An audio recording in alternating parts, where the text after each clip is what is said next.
হে hi everyone, আমি পায়েল চলে এসেছি তোমাদের সামনে একটা নতুন ব্লগ শেয়ার করতে। সবাই কেমন আছো?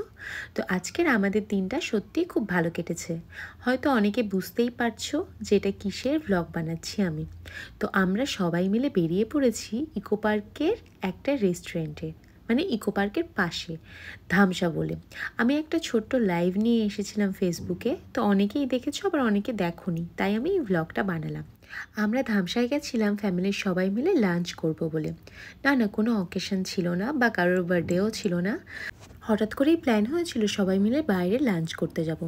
ফ্যামিলির সবার সাথে মাঝে মাঝে লাঞ্চ বা ডিনার করতে বাইরে যাওয়া সত্যিই খুব ভালো জিনিস।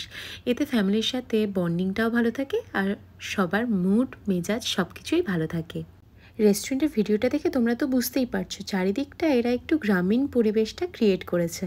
আর শুধু তা না, পুরুলিয়া বা সাঁওতালের একটু ছোঁয়াও তারা সাথে রেখেছে, যাতে এখানে খেতে এসে মানুষ বোর না হয়, খাওয়ার সাথে সাথে একটু ঘুরেও চারিদিকটা দেখতে পারে ভালোভাবে। আমাদের তো রেস্টুরেন্টটার চারিদিকটা ঘুরে ভীষণ ভালো লেগেছে। তা না শুধু ঘুরিনি খাইনি, ছবিও তুলেছি অনেক, সেটা পরপর পোস্ট করব। আর হ্যাঁ, এখানটায় খাওয়া দাওয়া কিন্তু একদমই বাঙালিয়ানা। দেখতেই পাচ্ছ আমি ভিডিওটা দিয়েছি, মাছ ভাত মাংস ডাল সব রকমই তোমরা পেয়ে যাবে।